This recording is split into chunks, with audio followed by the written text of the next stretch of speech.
has to be published a week in advance. So this is all the email looks like. Right.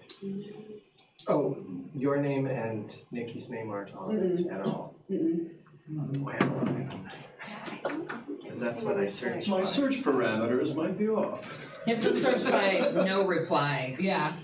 Change filter. Well, I didn't know what the agenda was, and if I'd known it was tech, I would have come. Thanks, Mark. Because I know what she's gonna say. Yeah, that's true.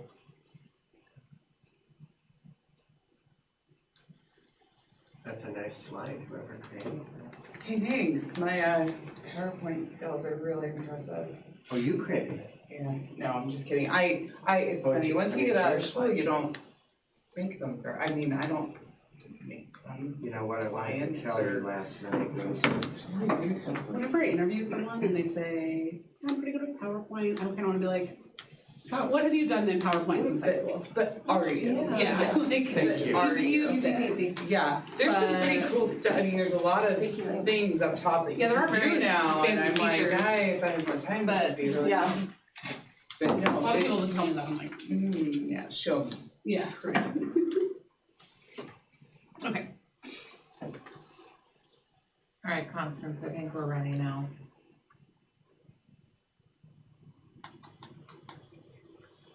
Do you want to call it to order, Constance? is she still connected? Yeah. Crap, I was on mute, yes, call it ordered. I'm not used to this and I don't like it. Yeah. Get it. I don't think there's any citizen comments. No. And so, next would be discussion items. Declan. Okay. Can I make somebody else chair for the day? Yeah, Amy is your Amy- vice chair, Amy's so here. I'm here. Amy can run it. Amy, co-chair. Love you, there you go. All right, so discussion items, Tekla here today, so go ahead. Okay. So I'm here to discuss the role of the Nez Perce County Board of Community Guardians. So my agenda, I'm gonna introduce myself. We'll kind of give a really high level view of what a guardian and a conservator is, just so we can are on the same page vocabulary wise. We'll talk a little about the structure of the board and where it comes from, why we have it. It's funny, when I talk to other attorneys in the area, they're like, what is it? Where does it come from? Why, what is it? Could So I we'll- explain, Tekla is an attorney, the first one we've ever had, other than the prosecutor's office, and I serve on that board, so. Yes. So that's where we're headed today. So here, a little bit about me. So my role with this board is I'm the chairman and the coordinator. The coordinator was a position that was made fairly recently by my predecessor, Sue Purrington.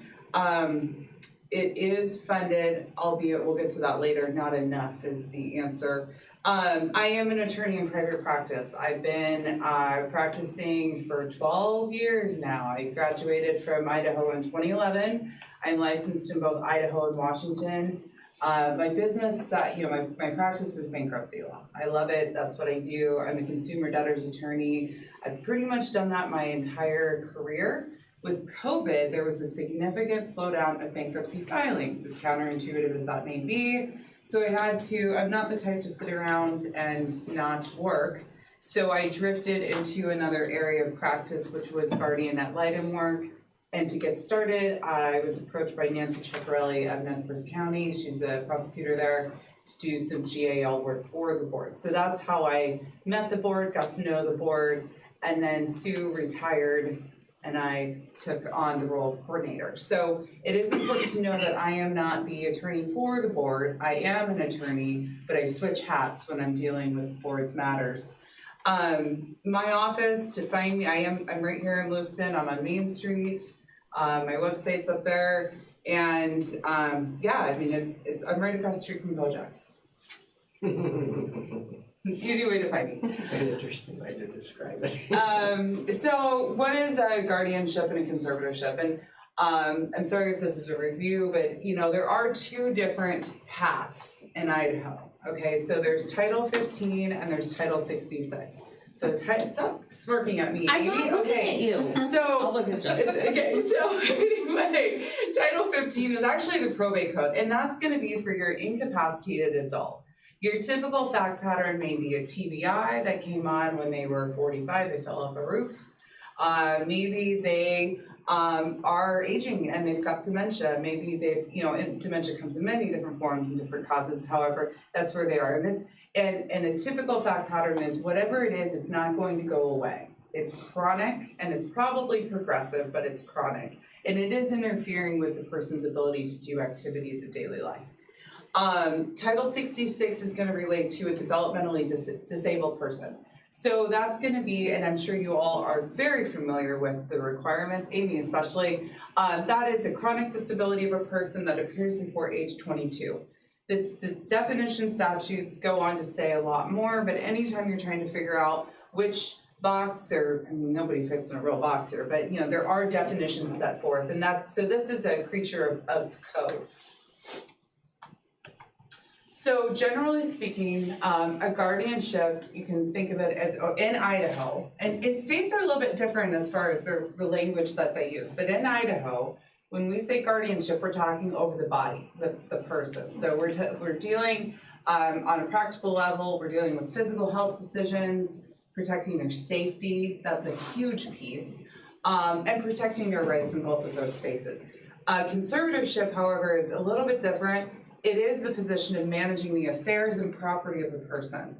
And so the goal with the conservatorship is to prevent those assets from being wasted or dissipated. And I think that's an important piece, but I'm gonna try not to get into like the academic weeds of the statute. So what is a board of community guardians? Where does it come from? It's actually in the Idaho Code. The Title 15 provides for this. It's a permissive thing, meaning it's a may. Sorry, the image I posted, it's not entirely clear, but the Board of County Commissioners in one or more counties within a judicial district may jointly create a budget for, and they may create this board. So it's not all counties have to have it.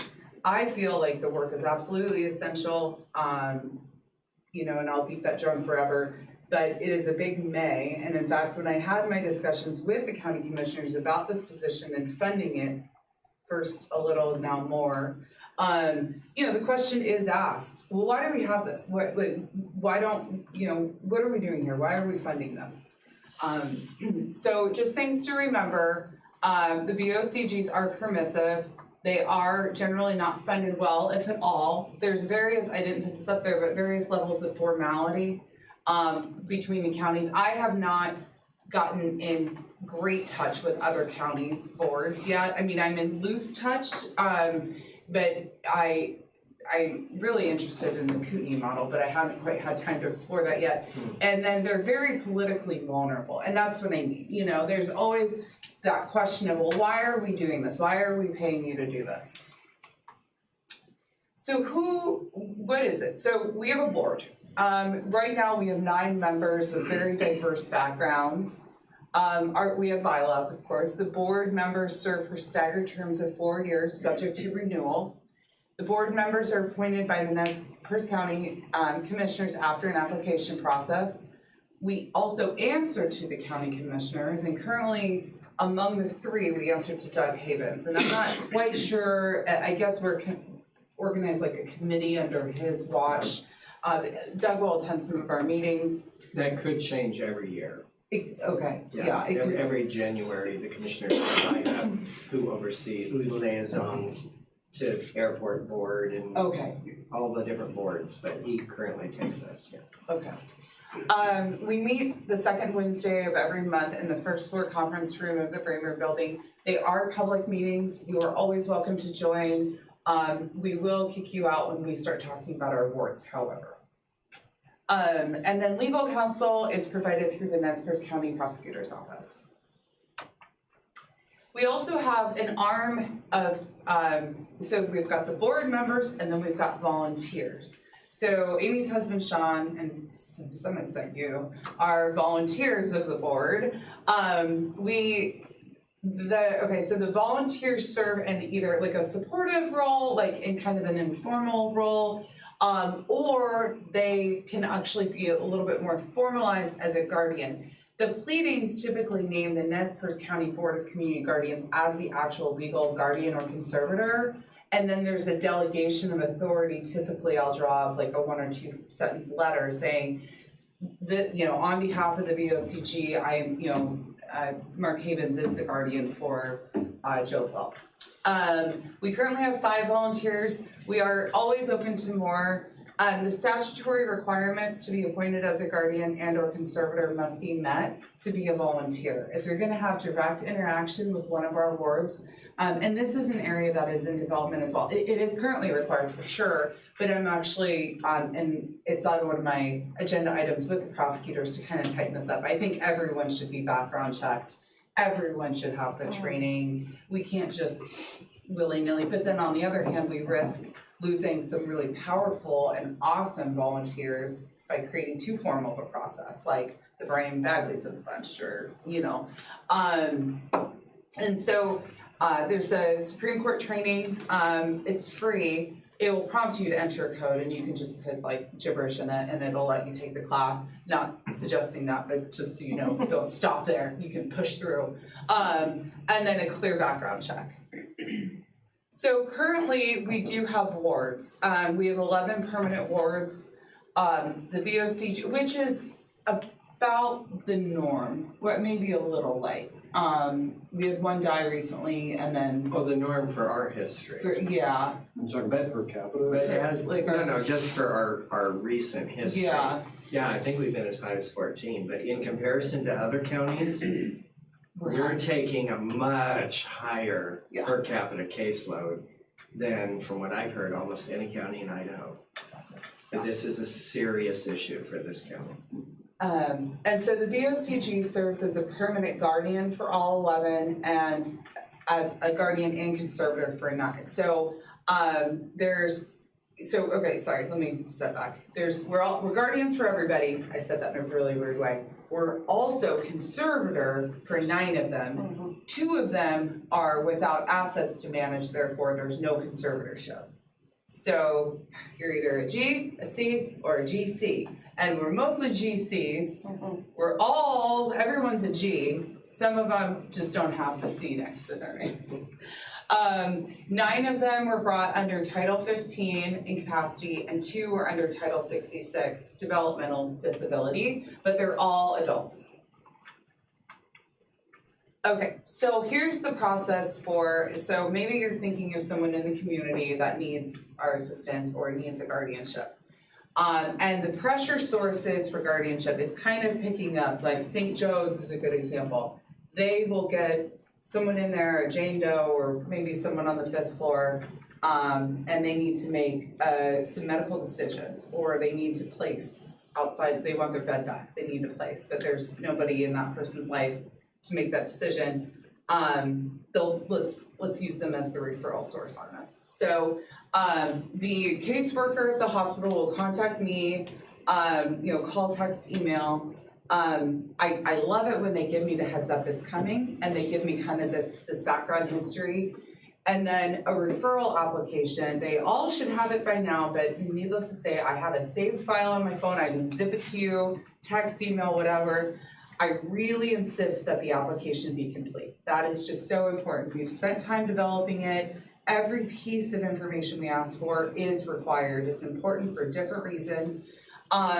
It needs to be completed and returned to me via fax, email, physically at the Bramer building, or since I do have an office, I can drop it there. I try to sort of create a divide, but it doesn't really matter. I'm there, it's a small office.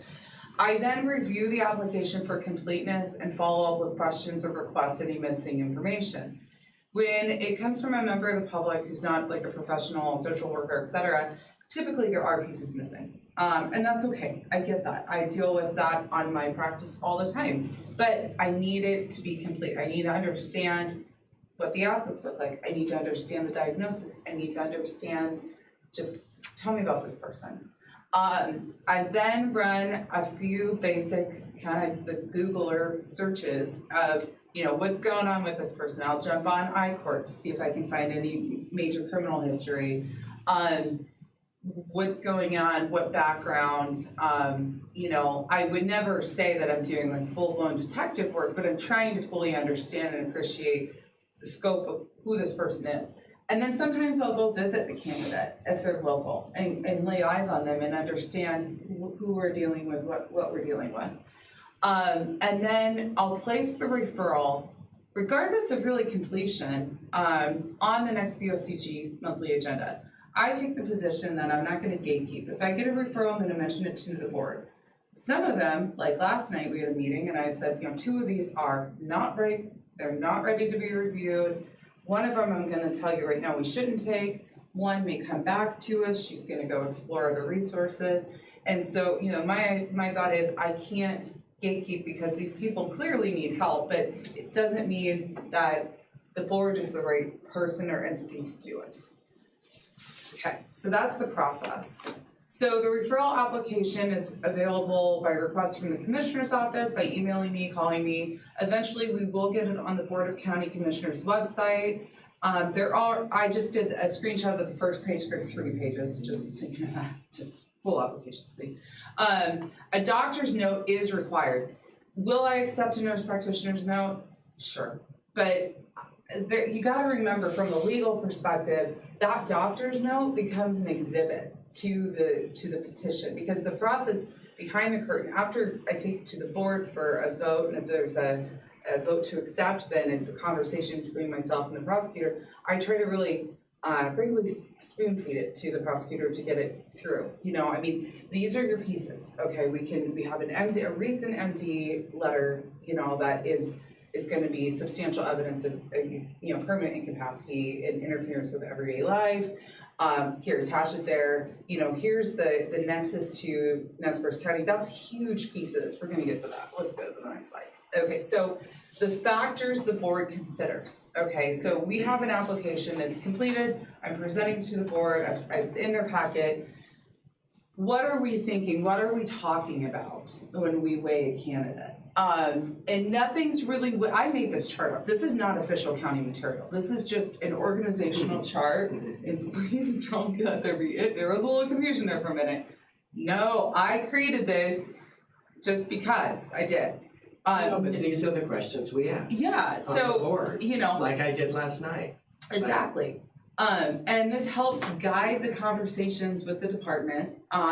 You know, when there's a crisis, as I got a call last night, you know, she needs a guardian. And I'm like, okay, well, once we get a guardian, what's going to happen next? You know, I mean, what's the plan? So, current caseload, age of the person, which is significant, you would think. And that's not to be discriminating again, you know, but placements are tough. We don't have that many facilities, and especially for younger people, you know, for people that are not like in the, you know, like what do we do with the 34-year-olds? You know, I mean, it's just there aren't that many places. Okay, income and assets. Can they afford private resources?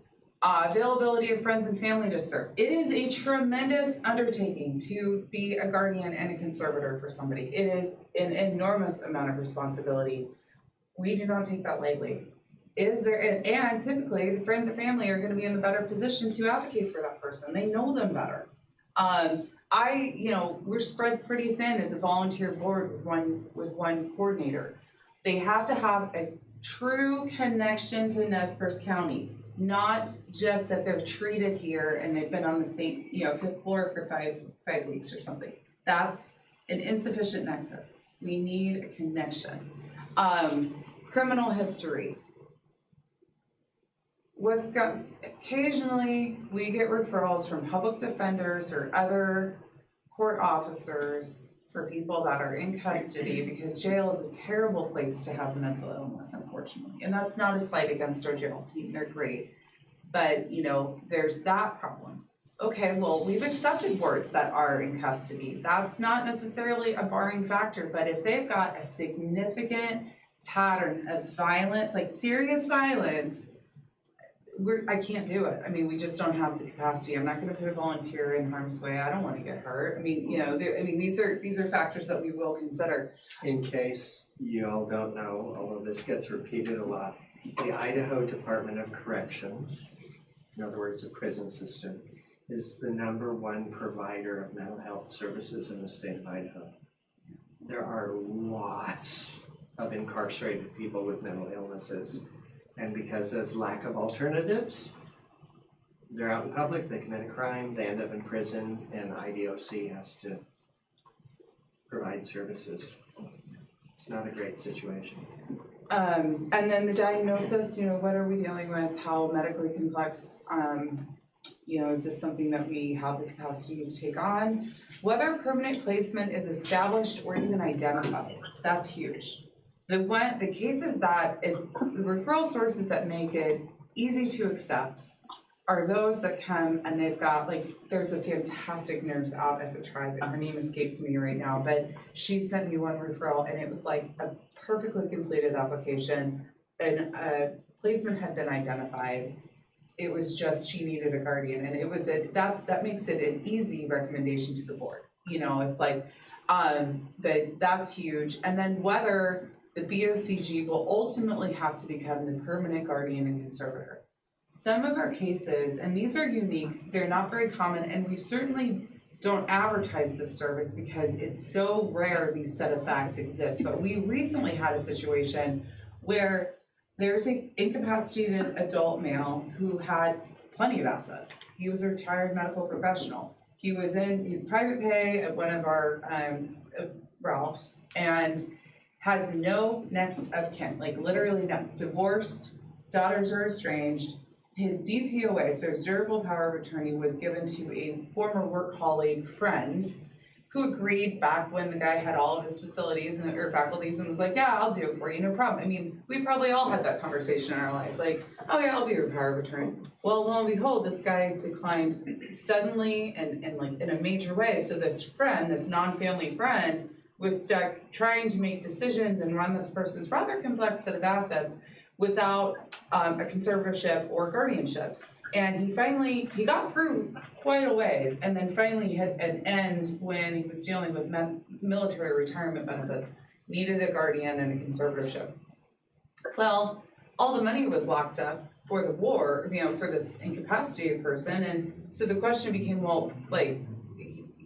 that became a referral to us, and ultimately in hindsight, the friend who I got to know well through this process is like, you know what, had I known what a pain in the neck it is to go the public route, I would have just reached into my own pocket, paid the $10,000 or whatever it is for a private retainer, for a private attorney, and just gone that path. But when you're not used to this world, that's a lot of money to front for somebody that you've already given so much time to, and he couldn't reach into the board's assets to pay yet, although it is a reimbursable thing. I mean, he could later reimburse himself. Long story short, and then Paul was the drafter of the documents, so Paul was kind of conflicted out. So it was like this whole mess. So I really leaned on this guy, the referral source, heavily to hire private counsel, but anyway, ultimately became our case. But the good news is that referral source friend is now the permanent guardian, or will be as soon as this clear background check comes back, it will, but we're waiting on that. And then there was a private permanent conservator because the number of dollars this guy has is way beyond what the county wants to manage for one of our wards. So long story short, there are the rare cases where we're kind of the bridge, we help just establish those permanent orders and then hand it back. But that's another little piece that the prosecutors and the lawyer reptile brain is really loath to accept, for example, to run a background check. I have to basically, even if it's a private party and it's not going to be a volunteer of the board or a board member, the prosecutors are like, well, don't run it through our system, even on our account, even if they do a private pay. And I'm like, why not? I can get this done. There's no way a private party could ever navigate it. Not that it's complex, it's just a pain in the rear. And it took me a long time to figure out. Anyway, so there's these little odds and ends. So each case is a little bit different, always fact specific. We try to follow a process, but we also don't discriminate for somebody with a lot of assets I mean, because that guy, what's the difference? We've also had referrals come where there's financial exploitation. Like, we've got angels that work at some of these local branches of banks, you guys, serious angels. They will see odd behavior going on with their clients. You know, little old ladies coming and withdrawing large sums of cash every day, always with the same nephew, okay, or whatever, I'm making up that, but, you know, and then they will quietly refer it to their legal counsel, and then their legal counsel will call the county and of the bank, of the institution, and then anyway, so just so you know, think your banker, because they're really the first line sometimes. Good Mark. I was gonna bring that up at the end of your chart there, because that is another, I mean, it's not super common, but it's super serious, is suspected elder exploitation. Neglect is a, I guess, is a diagnosis that could get someone into the guardianship business, but exploitation, which yes, of course, it is criminal. I don't know where that would fall on that circle, but we take it really seriously and we try to move really quickly, because seizing guardianship, we can close all access to bank accounts and real estate and use of an automobile and all kinds of other things. We can just drop the wall on that. It's demonstrable vulnerability. I don't know where it falls maybe in I all should of add to those my circle. circles, Yeah. but unless you wanted to throw it under criminal history, but that's not the criminal history of the ward. No, It's yeah, crimes being committed on them. the kind of the crisis, but that's a good one, I'll add that. I mean, because the safety piece is huge, it sometimes is the tiebreaker. I can think of a very recent case where that was the tiebreaker. And so, however, experience has taught me, do not get caught up in the crisis emergency situation, because I can't skip steps. I'm learning not to skip my steps. I got a call last night walking into the meeting about somebody who sure sounds like they're in a crisis, but the fact is they're at the hospital. And so they're safe for now. And then give me the MD letter, give me the placement information, let's slow down a second. But and I've never seen your slideshow. I think it's fantastic. this is new. I made it up this morning. And, oh my texting God, her just and- this morning? Yeah. And I think it's fantastic. So I don't know if you have a later slide on the alternative way of emergency guardianship, or is that a later slide? Where we have no choice, it like goes straight to the judge and then the judge imposes No, I didn't do that. and say, 'Cause yeah, well, we don't like my those, anger do we? would come out. We don't like those, but No, and that is the skipping of the steps, where Yes, and I where think the it's- judge orders guardianship and we have no choice. We have fantastic judges. Hey, may I ask a question? Sure. At what point, so you did mention earlier that the guardianship is only granted if you think that there's no way that they will ever come out of it. What if they do come out of it? Great question. So, you wanna take that? I'm gonna pull up my bench card, because she's Well, at, I guess I would just clarify that the County Board of Guardians isn't granting any guardianships. Right. That's a judge. And they're just determining whether or not they are going to seek appointment. But within both the 15 and the 66 statutes, when they're reviewed, is the question of whether or not it is a reversible condition.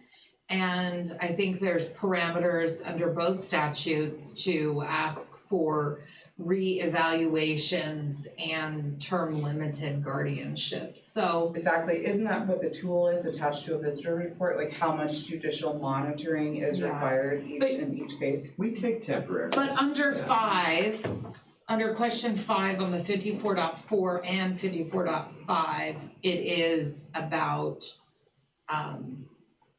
it asks the question of whether or not this is continued, expected duration, I think is the Right, question. we're not dealing with somebody who has like, moments of like aphasia that's expected to go away, or like that maybe they're really, really sick, with some kind of condition that they're expected to recover from. Like, this is like considered like a disability, and it's probably also in the definition section. I'm sure it is.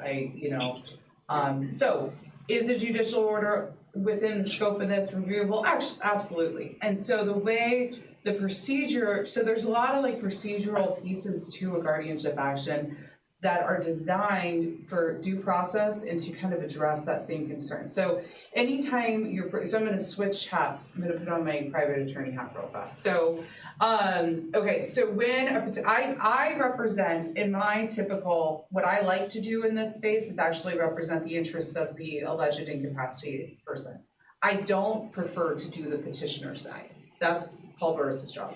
And That's so his job is to, let's change the facts. Let's say, you walk in and your mom is starting to really lose her marbles and she needs a guardian, she needs a conservator.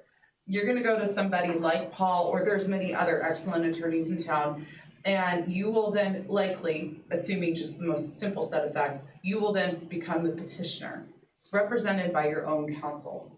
You're gonna your counsel will draft up a petition reciting the elements of the statute, providing necessary facts supported by affidavits and doctor's letters. You're going to provide notice to all interested parties, which could include your siblings, your mom's new, younger husband, anyone who has possible stake in the game is going to get a full and fair opportunity to participate and contest the relief that you're seeking, which is a permanent guardianship and or conservatorship over the person. Now, as part of that process, there's at least 2 appointments, usually 3. There's usually a doctor appointed, and then to file a report with the court with differing results. I'm not sure how they get away with not always filing the doctor's reports, but it is required. And then me is retained to represent the interests of the alleged incapacitated individual. I don't even know the petitioner from Adam, I don't know the parties. My job is to go find mom, figure out what's going on, go see her, look at the reports, and I write reports back to the court saying what my client wants to do, what is in her best interest. It is a really unique role to be a guardian ad litem. The term, by the way, is guardian ad litem. I sometimes have to shift in and out of what is, the call of the question is, what is in the ward's best, or what is in the AIP's best interest? I try to speak to that. Occasionally, it's different than what the board says. Mom may say, no, I'm fine. I just really like my new younger husband, and I'm gonna give him all my stuff, and my kids are a bunch of just spoiled little brats, and no, this is just the new me. I'm fine. And look, I can take my MMSE and I have all this extrinsic evidence of being fine. My kids are just brats and they want to warehouse me in a Ralph. So then I write my report. There's also an Amy appointed sometimes as a visitor. Typically, I think the statute requires a really strong social work background. Occasionally you'll see a nurse or another professional, but there are very clear requirements. And Amy is kind of collecting social history. You're also, speaking to objective, abilities. I mean, you're running your own set of tests, right? What else are you doing?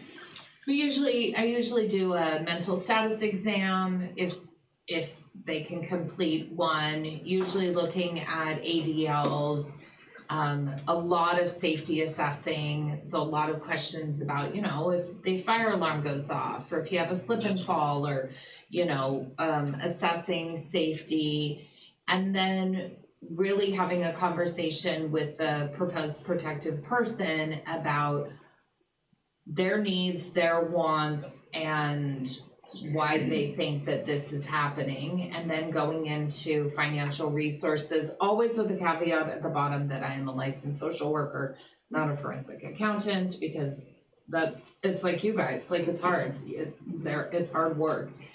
And then making recommendations back to the court, especially if you have multiple petitioners, actually making a clinical recommendation to the judge as to who should be appointed, if there's any specific terms, limitations to guardianship, And then if there should be any sort of periodic review outside of the court monitor position. So if you step back after hearing all this and you just think of the reality, that's an expensive process, right? So how many attorneys and how many professionals do we have so far? We've got an attorney for the petitioner, we've got an attorney for the GAL, the GAL is the attorney for the ward, an Amy, occasionally a doctor, occasionally more tests, court dates, etc. So these are expensive things to bring, which kind of pulls us back over to the public side. But there have been cases, and Amy and I are somewhat a little famous for them, where we don't always agree. We're independent of each other, but we definitely don't accept what the petitioner says as gospel either. Like, there will be times where I look at this and I'm like, oh boy, it sounds like Dad's really demented. Go meet Dad, and he's totally fine. And I'm like, okay. Typically the petitioner's attorneys are not your husband, but like there are, I mean he not that firm, but there are others, and it's I'm just like, did you how much work did you look at any of it? Okay, well here we are. That's called vetting your client. Yes, but that's okay. I mean, it's still billable hours, baby, I guess. So, and then we file a report. Now, one interesting thing that happens sometimes, and this happened, I think, once for me, is there's a divergence between what I think is best for the person versus what the person thinks is best for the person. And remember, I'm legal counsel for the person. When we're not dealing in this world, I have to zealously advocate usually for whatever my client is, as long as it's legal. So how I've dealt with that before is subheadings, like in my report, best interest, and then next point, such and such point of view. Now, in that particular case, the person got his own attorney. So the judge appointed a public defender to represent only what he wanted. So now we've just added another attorney to it. And then that's on the county's time on that when that happens. So, and then there's gonna be more. So now I'm just, that one was real confusing, all that happened quickly. So I asked for clarification from the judge, what am I doing here? I am speaking to the best interests of the situation. So I am still in the case. I was like, does this mean I leave now? No, it means that I stay. So that's all in the private stuff. So it does become kind of confusing, and I can certainly understand when a layperson comes in and doesn't know where to start. Because we get a lot of that kind of exasperated, I have no idea. I know what they're asking, the hospital says they need to have a guardianship. I have no idea how to achieve that. Mark. Maybe this should have been touched on, or maybe I missed it, at the beginning of what a guardianship is and why this is so serious. I used to explain this in simple layperson's terms when I worked for the Alzheimer's Association. A lot could be handled through powers of attorney for finances and healthcare decision-making if and when the person was mentally capable of signing those. But even when you sign those over to someone, they serve as a power of attorney, POA. I always describe that's like a business partnership. Yes, they can act for you when you can't act, but they can't act against your wishes. A guardianship I described as parent-child. You're going to court to take away that person's rights, to take away their rights. And this is a 40, 50-year thing, a reaction to exploitation in the past, where government locked people up for no reason at all and whatnot. So if you're taking away their rights, not the right to vote, interestingly enough, you're taking their rights. Or marry. What? Or marry. Yeah, but the guardian, be it a private guardian or the government, the county, can force you where you're going to live, can force you what medications you're going to take. You don't have a say in those things anymore.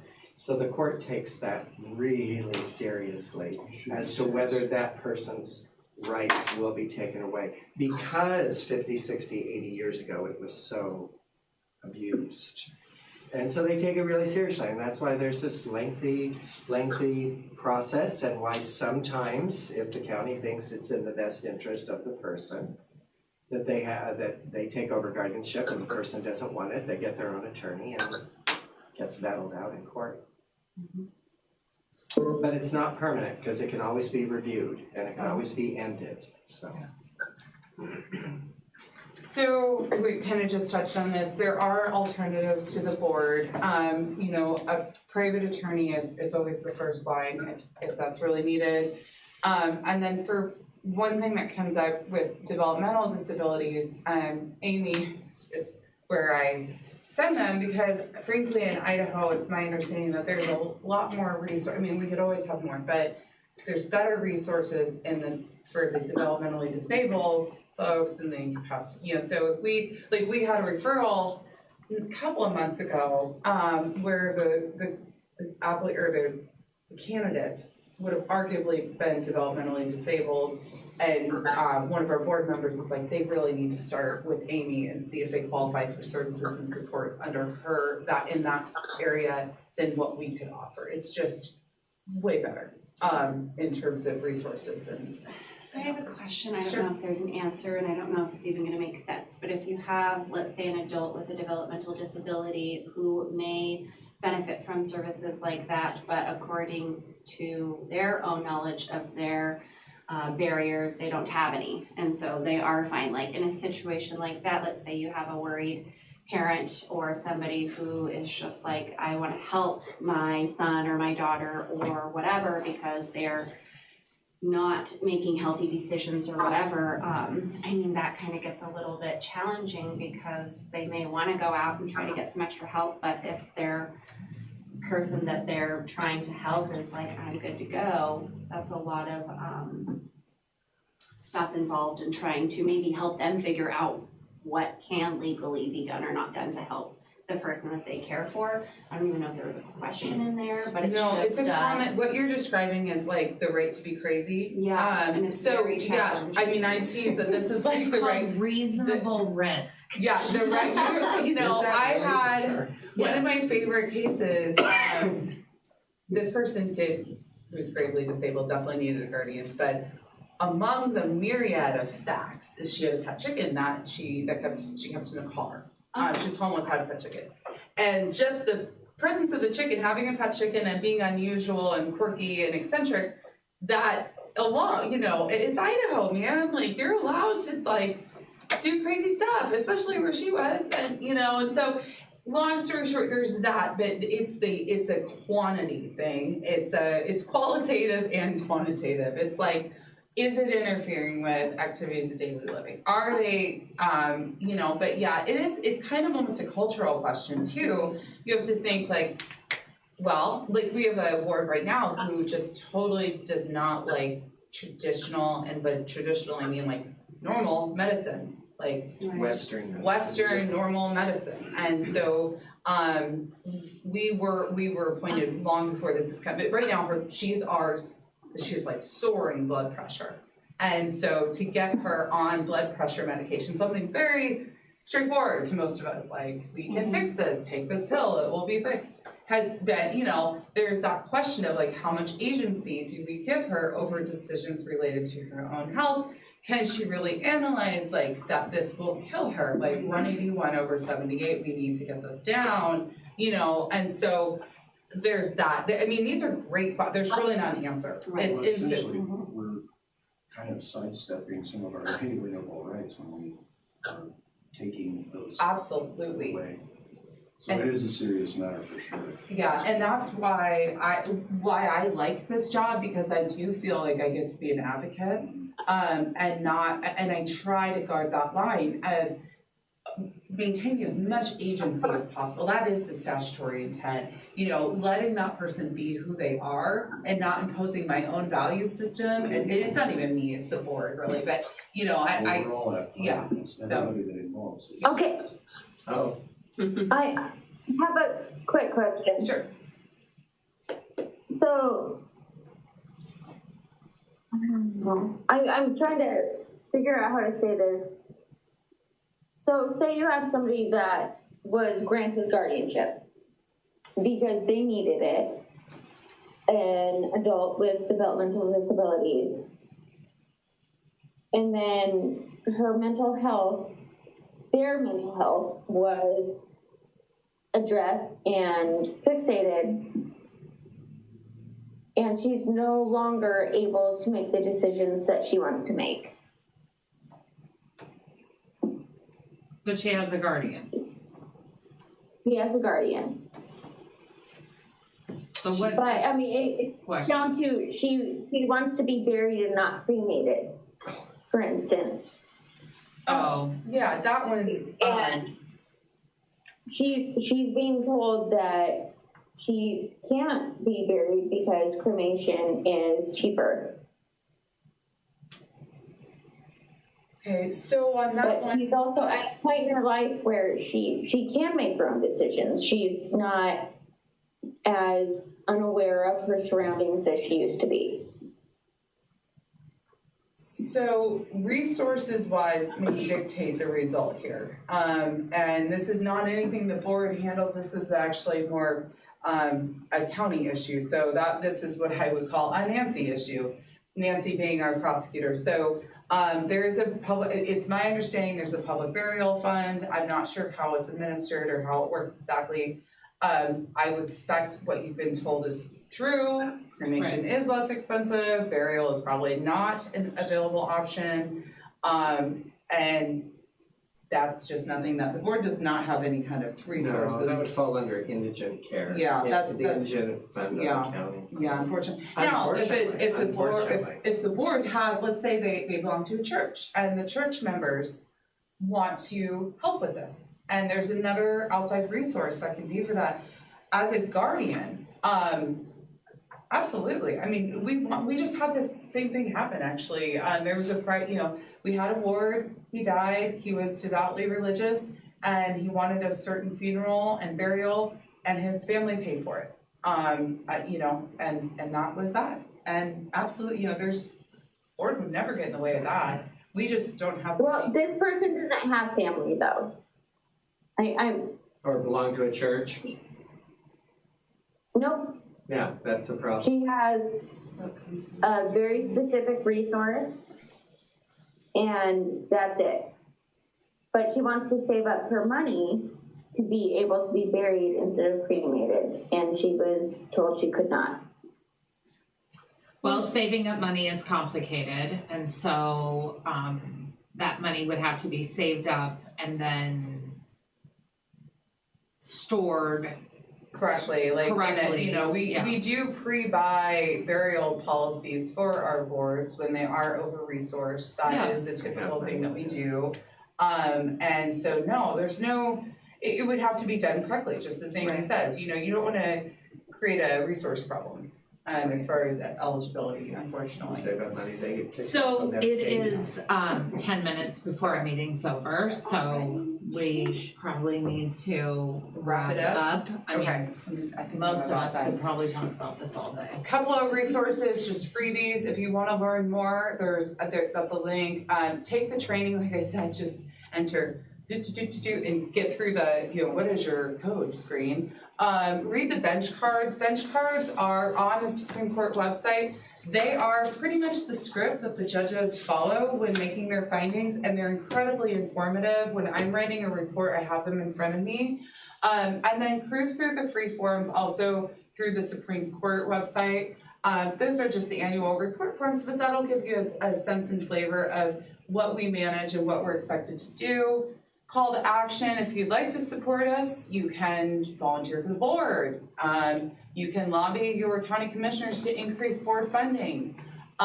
You can, occasionally we need something. So before you throw that old TV out, I don't really have a place to store things, but I recently donated, Nancy will probably yell at me for it, but I donated a TV that my husband was so happy to get rid of to one of our wards that couldn't see the small screen that was in her room, and so I'm like, I have a solution.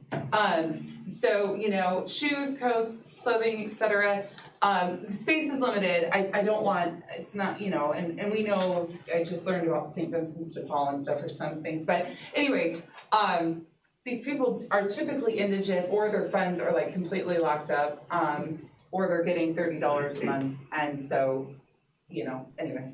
That's and then there's Leah's daughter and my daughter, who are best friends, and that is a picture from today. They had a Santa party with Christmas PJs and that they've decided to be superheroes as well. So Joey brought Cece the cape and the mask. This was planned as of last night. They're ridiculous. Questions, I do carry a separate cell phone for the BOCG. You can always call and text. And that's my county email. So Great, thank you. I didn't know about their planned outfits. I We heard about it last night. Yeah. really don't have a lot on our agenda, so I'd like to say one more thing, Okay, if you let me. This hasn't happened recently, but another avenue that gets to us is care facilities, and none of you work for a care facility, right? Not that I'm saying anything bad, but Lewiston seems to have a disproportionate number of care facilities, even when you look across the river to Clarkston. Maybe that's understandable. We're a regional hub, we have the big hospital, we have medical professionals. So people will age and need care and they'll end up in Lewiston. And then at a certain point, and they don't have family. They're making all their decisions until they can't. And now suddenly an important medical decision needs to be made, chemotherapy, surgery, whatever. The care facilities will push it as far as they can, making decisions for this person until they reach a point where it's like, yeah, we don't feel comfortable making that decision. This person needs a guardian.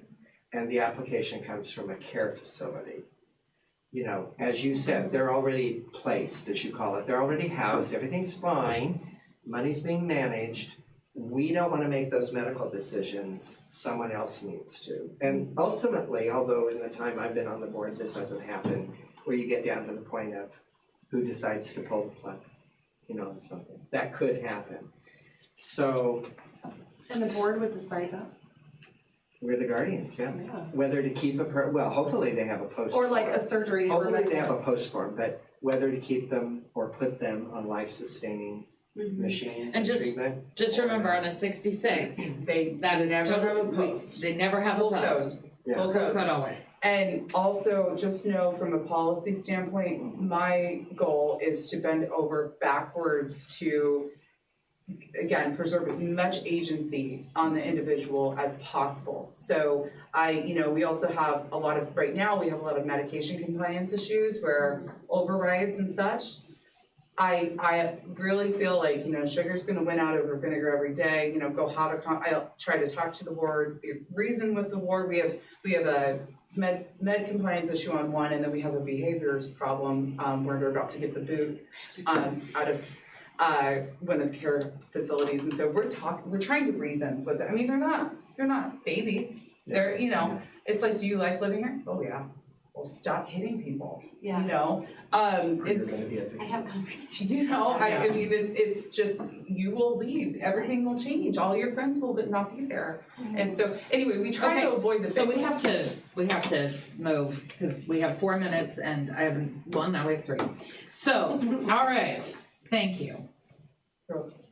All right, active agenda, approval of minutes. We have both September and November to approve. Has everybody had a chance to review those? Someone's name's missing from the November minutes, I think. Don't we have a full board? Yeah. 3, 4, 5, 6. There's only 6. No, not in November. Isn't that the one where we canceled it? October was canceled. October was But canceled. who's missing from November? Well, November's was rescheduled too. Oh yeah, it was a special meeting. Eric is listed as not in attendance. Do we have a vacancy on the board? Oh, no, I don't have I Jessica on here. missed, yeah, I Jessica's not missed on a couple, I think, in a row, because I had other Were you meetings. missing last month? Yes, So I that's, was missing. So that needs to be, I can update that if you wanna approve Okay. it with the change. okay. So any changes to the September minutes then? So I have no changes. Okay. move to approve September minutes. I would second that. All right. All in favor? Aye. Aye. Aye. Opposed? Then in regards to November, I can motion to approve the November minutes with the change of adding my name. okay. Get a second? Second. Thanks, Mark. All in favor of approving the November minutes with the addition of Jessica's name? Say aye. Who seconded that? I'm sorry. I did. Okay, thank you. Any nays, I guess? I didn't hear anybody not say anything. Future agenda items, we'll have to hold that. Any commissioner comments? Staff liaison comments? Only comment is a reminder that there's a volunteer appreciation get on by the city for volunteers of the city, February 2nd, 6 p.m. I think you guys received that. Email. Okay. All right, you want to fall? Will they need advance, like, registration to know Yeah, that we'll they wanna know that we're closer coming? to, yeah. Okay. So if you guys could think about that and let me know, next month or so, if you guys plan to attend. So they can plan for food and things like that. Eric Peterson, I'm gonna be in Washington DC. Okay, Okay. If there's a majority of any commission, is it declared a meeting? I think they're gonna do A blanket. like a blanket quorum, Okay. yeah, Yeah. cause city council might come too, and so. Yeah. All right, we are adjourned. Thank you. 1 o'clock. Thank you. That was.